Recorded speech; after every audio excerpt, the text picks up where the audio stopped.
Good afternoon, good evening. Welcome to the first of a series, hopefully a long series of live broadcasts. And we're going to be exploring this really beautiful Sanskrit text, this text of Tantric yoga. And by yoga there, I'm referring to the esoteric inner yoga of awareness cultivation and working with one's own innate energy and consciousness. So I'll start by just introducing the text and giving you a little background, and then we'll explore verse 1. And each of these videos will explore just one verse, sometimes two, but usually just one verse of this extraordinary text so that we can keep them relatively short. And there's 44 verses, so that takes us through the rest of the year. So glad to be here with all of you. First of all, I just want to tell you a little bit about the lineage that this particular text comes from. It comes from a lineage called the Krama, or the Mahārtha. Mahārtha means the great truth, or it's also sometimes called the Mahānaya, the great way. And this was a very successful lineage in its time, though it was later forgotten, partially because it was so radical and challenging of the social norms and status quo that it wasn't incorporated into mainstream Hinduism like many other tantric lineages were. So the Mahārtha is absolutely crucial for the history of Tantra because it was the most non-dualistic, radically non-dualistic of all the tantric lineages. It was the most goddess-centered of all the tantric lineages. It challenged social norms more thoroughly than any of the other lineages. So both in the sense of transgressive practices, including what we might call today sex-positive practices, but also, and more importantly, challenging the social norms and the status quo through a radical egalitarian ethos that cut against the grain of a caste-based hierarchical society. So in this Mahārtha lineage, initiates were instructed to and enjoined to see one another as all equally manifestations of the one divine consciousness. So this egalitarian ethos was put into practice by initiating women, by initiating low caste people, even outcast people.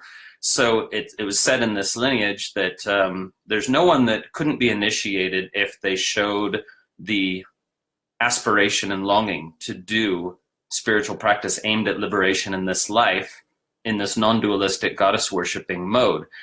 So and we even have evidence that women and low caste people and outcast people were not only initiated, but even became gurus.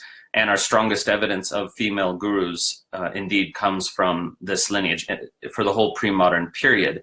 So I won't get into it in too much detail, but it was certainly a lineage where they walked the talk, as it were, and challenged the social norms. And for precisely that reason, the teachings of the Mahārtha were not absorbed into the Hindu mainstream, and thus it remains a sort of esoteric lineage that most people don't know about, even people who are relatively educated in pre-modern Indian traditions. So I can type in the comment window the name so you have something to see there in terms of the name of this lineage, the Mahārtha, also known as the Krama, and the Mahānaya, the Great Way. So I won't get into too much detail, but just to say that the author of our text that we're about to encounter was one of the most pivotal and historically important of the gurus of this lineage. And so he was a lineage holder, and his guru was a woman and she was named Keyuravati, and she lived approximately around 850. So we are going quite a ways back here into the sort of period of the great fermentation and birth of a whole massive diversity of tantric lineages around this time. Now, Keyuravati, who lived in the Kashmir Valley, she was not only a female guru, but looked upon as having such profound attainment, such profound insight, wisdom, awareness, and power that people wouldn't even call her by name. She was spoken of in hushed and reverent tones as the goddess K, for Keyuravati.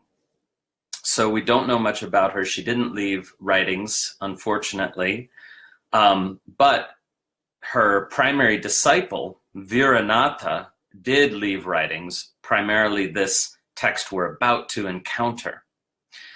Now, here's an interesting thing, which is this text alludes to, Vīranātha, who, by the way, was a member of the royal court under the Kashmiri king, King Yashaskara. This is circa maybe around 875 or so, maybe 900 at the latest. And he says in this text, he says that he wants to share some teachings, some esoteric and secret teachings that carry on the tradition or the teachings of his guru. And that's Keyuravati, this powerful female guru. Now, the interesting thing is the practices that he gives in this text are unlike any found anywhere else in the literature, except for one place, the Vīranātha Tantra, which is the only Shaiva Tantric scripture which is well known in the West and found in multiple translations. So this is very interesting because he says that he wants to share more of the kind of practices that were taught by his guru.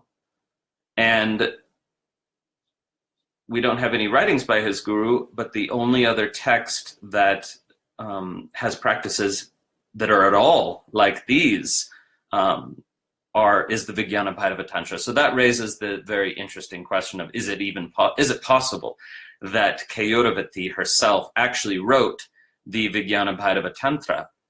Now, the authorship of that scripture, like all tantras, is anonymous. Every tantra is said to be divinely revealed by Shiva and or Shakti herself. And so there's never a human author or attribution to a human author for any tantra. So of course, somebody had to write it down. And it's entirely possible then, if we take Vīranātha's words seriously, that Keyuravati could have been the author of the Vīranātha Tantra. Now, the main argument against this view would be that the VBT positions itself as a text of the Trika, whereas Keyuravati and her disciple Vīranātha were gurus of the Krama or Mahārtha lineage. However, we know that around this time in Kashmir, the two lineages were merging. And indeed, the great master Abhinavagupta is an example of that. What he received was a Trika Krama kind of synthesis, and that created the most powerful non-dual tantric lineage that existed, this synthesis of these two lineages. So anyway, I don't want to get too much into the history. It's very interesting. And there's some speculation there, but we can investigate it more another time, perhaps in the publication of this text. So let's just look at the title for a second. This is called the Svabodha-mañjarī, the Blossoming of Innate Awareness, or the Blossoming of One's Awakening. And it's also known by a longer title, which is the Svabodha-mañjarī. And that means something more like a bouquet of methods to manifest innate awareness, or a bouquet of methods to bring about the arising of one's awakening, the manifestation of one's capacity for awakeness, something like that. So this is certainly a practical text. It has philosophical teachings right up front, and then it gets into very, very practical, very simple, sometimes very subtle, but often simple methods that can be applied in one's everyday life. And it's very much an everyday life sort of text, one that is tantric in that sense of weaving the practices into one's moment-to-moment, day-to-day life, as opposed to the sort of practices that can only be done in seclusion with the proper yogic preliminaries and so on and so forth. So I'll just read to you what Professor Sanderson, the greatest scholar of Shaiva Tantra alive today, says about this text, which is very interesting. He says, the purpose and content of the Svabodha-mañjarī, the bouquet of methods to manifest innate awareness, is the teaching of a series of purely mental practices to bring about liberation in life through the dissolution of contracted awareness by means of insight into the emptiness of objective and mental phenomena, and reversion into the uncontracted inner ground by observing the process of the arising and dying away of cognition, especially where the latter is particularly intense. The defining feature of these methods sets them apart from the meditation practices of the Brahminical, aka Hindu tradition, and indeed from those taught in much of Shaiva Tantra. So I'll post that little quote from Sanderson so you can peruse it. It's quite precisely worded and profound. And you might notice that what's being talked about almost sounds Buddhist in character. And indeed, the Mahārtha is the lineage of Shaiva Tantra that comes closest to Buddhism, and indeed shared much with Buddhist Tantra, and specifically with lineages of the Great Perfection, or Dzogchen. So the methods that we'll learn in this particular text have a very Dzogchen-like flavor, or rather, actually, since they came first chronologically, Dzogchen has a very Mahārtha-like or Krama-like flavor. Now, some Buddhist practitioners may dispute that, but the chronology is fairly well established now, though only recently. So let me paste that quote for you from Professor Sanderson.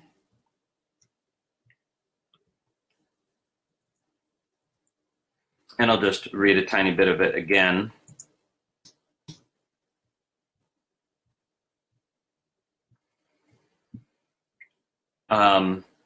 So the purpose of these practices is both the cultivation of insight into the emptiness of objective and mental phenomena. We'll talk about that more.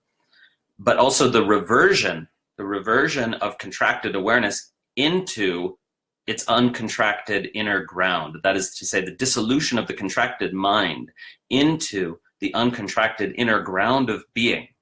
How does this happen? By observing the process of the arising and dying away of each experience, cognition here meaning experience really, especially where the latter is particularly intense. And that he notes that these types of practices are quite different than from those of most of Shaiva Tantra, and certainly all of those of the Brahminical tradition or Vaidika tradition. Okay, so there's much more I could say to introduce this text, and I'll do a blog post with more of a detailed introduction than I have time for now. Let's just go right to the first verse, which is incredibly beautiful and profound. And I'm going to put the Sanskrit in the window there for you. And I will sing it, and you can follow along if you like. The first verse goes, Samyak bodha vicharena bhavanam asvabhavataha labdha bodho dayanandam vande samsthanam atmanaha. It's so well constructed, this verse. So I'm going to give you two different translations because it's so subtle. We got to come at it from more than one angle. It's not complicated. It's just layered in meaning very beautifully. So let's do this translation first. These are both my translations. I just translated it two different ways. And again, I'll paste it in the window. Okay, so Vīranātha, the great guru of the Mahārtha, teaches us, by realizing the essencelessness of all entities and states of mind through a thorough investigation of awareness, one attains an awakening which gives rise to exultant joy or unconditioned joy. That joy is the natural condition of the self, of one's true nature, and that is the deity I worship.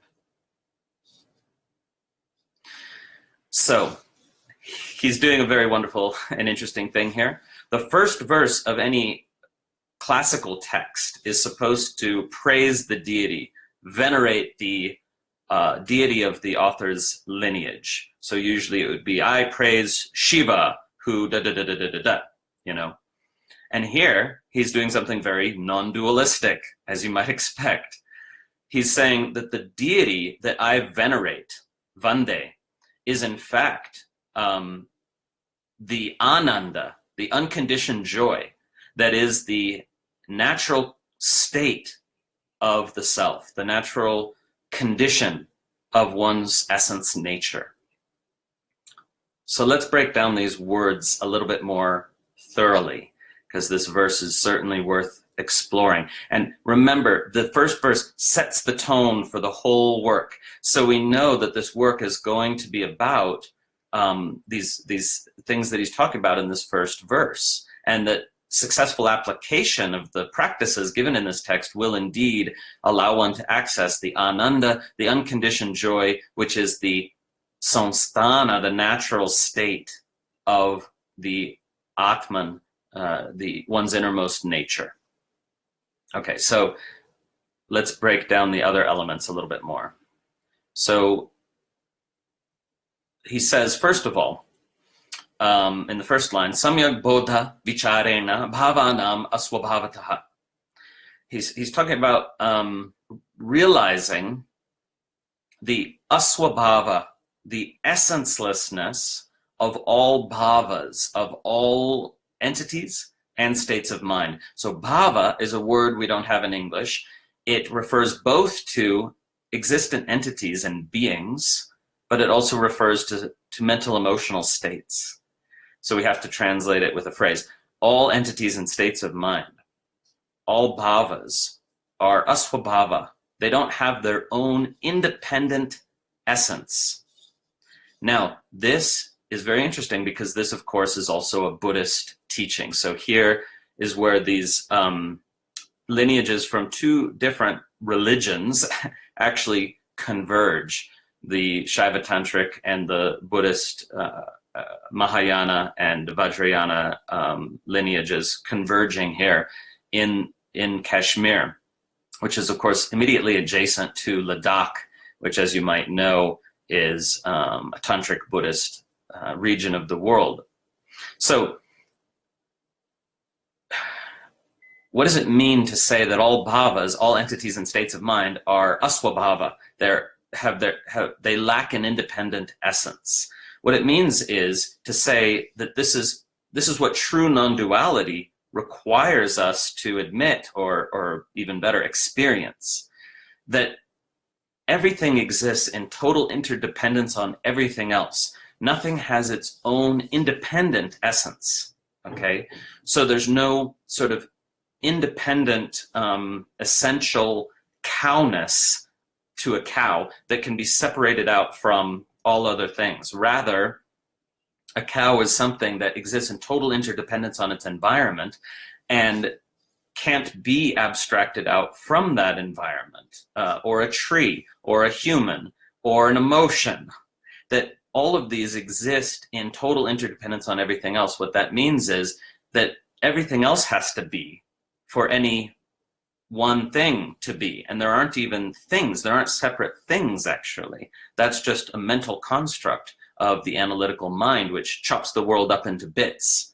But actually what there is a singular field of energy, and each manifestation of that energy can only exist in the way that it does because of everything else existing in the way that it does.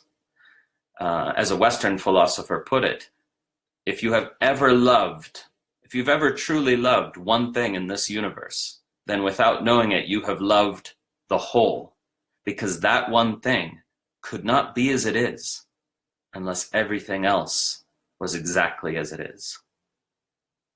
Now that's what interdependence really means. So this is what he's pointing towards, that things are empty of an independent essence, right? But they're full of the whole, of the pattern of the whole, as it were.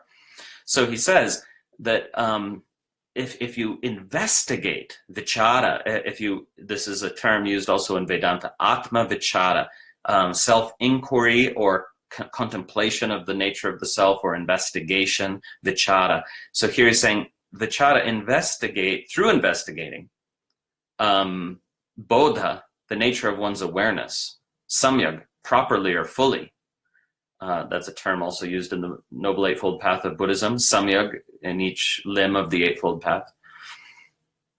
Then what you discover is that, well, he doesn't say it here, but what he has in mind is that you discover that everything has the nature of consciousness. Everything is a manifestation of consciousness, and therefore since nothing has an independent essence because it's a manifestation of the singular field of divine consciousness, of conscious energy, by the power of which each one of us is conscious, and every sentient being is conscious and aware to whatever extent that it is, by the power of that one singular consciousness, which manifests all phenomena within the field of its awareness. So that's another way of saying how things lack an independent essence, because they're all manifestations of one consciousness, and therefore that's the only possible svabhava, or essence. Okay, so one way of saying that in Sanskrit is that no bhava, no entity has an independent svabhava, except for atma bhava, which is the real svabhava of all bhavas. So atma bhava being consciousness itself, that is to say the condition for selfhood, for the existence of subjective awareness, is also the condition for the existence of everything else. Okay? Now, it might seem to you, oh, wait a second, this converges with Buddhism on some points, but not on others, because here we have the word Atman, self, which Buddhism denies. Yes and no. Certainly, they're not identical doctrines, but it's important to realize here that Atman also doesn't refer to some independently existing entity. That we actually, when translating the works of this lineage, we prefer to translate something more like essence, nature, or rather than self, because this usage of the term doesn't imply some separate self. There is no separate self, right? We'll come back to that point. Okay, so again, he says that through this investigation, through this thorough investigation into the nature of awareness, one realizes the essencelessness of all phenomena, bhavas, and that gives rise to, or that causes the attainment, that process causes the attainment of the joy, the unconditioned joy, ananda, that arises from bodha, from full awakeness or full awareness. Okay, so notice it's the same word in the first line and in the second line. Whether we translate bodha as awakeness or awareness, it's the same thing. So he says, again, that joy is the natural condition of the self, of one's true nature, and that is the deity I worship, Vandeya. That is the deity I venerate. Okay, before we run out of time, let's just look at the other translation of the verse. So sometimes people understand it better if you put the same thing in another way. So this translation says, and I'll come to your questions in a moment. This translation says, I venerate the natural condition of the self, which is the joy that arises from the awakening attained due to realizing, through a thorough investigation of awareness, the fact that all entities and states of mind have no separate or independent existence. So compare the two translations for yourself and see if one makes more sense to you. I want to stress, though, they are saying exactly the same thing. These are not different translations in that sense. They're saying the same thing, it's just a matter of which order the clauses or phrases come in. So the first one reflects more the actual order in Sanskrit, but both orders are totally valid. Okay, so here then he signals to you that in the verses that immediately follow, there's going to be a short philosophical exploration of interdependence and a deconstruction of mental categories which cause us to believe in separation when in fact there's nothing but seamless unity. So that's a fascinating thing. In fact, the verses that follow are remarkably close in some ways to postmodern philosophy of the 20th century. So that's pretty impressive to anticipate some of those tropes and themes of postmodern philosophy so well 1,300 years before, when Europe was, of course, immersed in the Dark Ages. So we'll come to that. So he signals that with his first line, and then when he talks about the what's the phrase in Sanskrit? The bodhodayananda, the unconditioned joy that arises from awakeness or full awareness. There he's alluding to the specific spiritual practices, awareness cultivation practices, and yogic practices which will follow that brief philosophical discussion. And this whole text is only 44 verses, so it's super concise and focused and gives us these amazing, powerful tools. And as we go through the text, I'm actually going to compare verses to the Vīranātha Tantra. Not every verse, but many verses are connected to or inspired by verses in the Vīranātha Tantra. Though here we have a more sort of precisely articulated philosophical view. So let's see if you guys have any questions.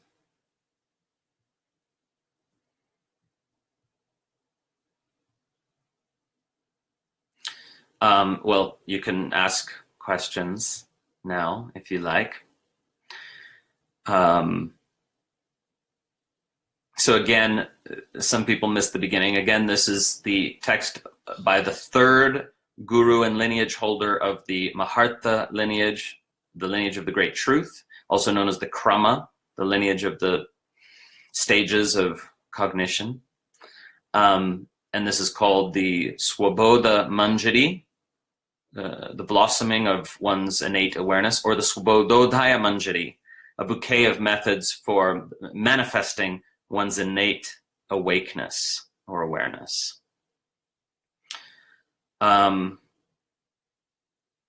So Cindy asks, would it be different from Buddhism because it has consciousness as an essence of all things? Well, it's different from most lineages of Buddhism, but not different from Vijnanavada, aka Chittamatra Buddhism, the so-called mind-only school, more accurately, the consciousness-only school of Buddhism. So there, it's agreeing. They agree on that point. They disagree in some very sort of, one might say, academic details.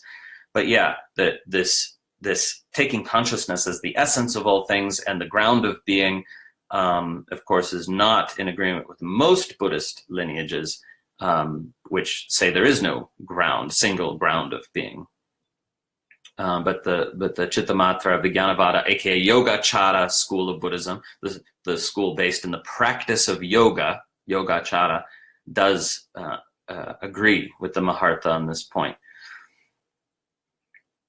So, any other questions? I guess not. So I'm trying to keep these videos relatively short so that people will actually watch them. So there's much more that could be said, but let's save that for next week when we have verse 2 of this amazing and interesting work, the flowering of one's innate awareness, or a bouquet of methods for bringing about the arising of one's innate awakeness. And I look forward to sharing with you more. I will be doing a blog post today or tomorrow on this text, so you can ask any other questions there as well. Oh, and also this video will be posted to my new YouTube channel, so check that out. So that we're going to start populating that with videos, including the various Facebook Live videos that have been made, so you can find them in one place, and there'll be more and more free content there. And this is possible because of the generous support of patrons on my Patreon page. So if you haven't joined the Patreon page, please do consider that. We've got tons of stuff that's only available on the Patreon page to patrons. But I want to give a special shout out to all those patrons whose support makes it possible to offer these teachings and practices to a wider audience. And I'll put the link for that in the little window here. Patreon.com/Harish. See, that's easy to remember.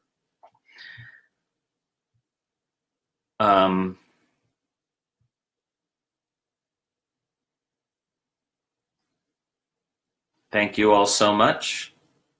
Thank you for joining, and I hope you tell your friends about this new series. It will get into some very juicy practices that can be woven into everyday life.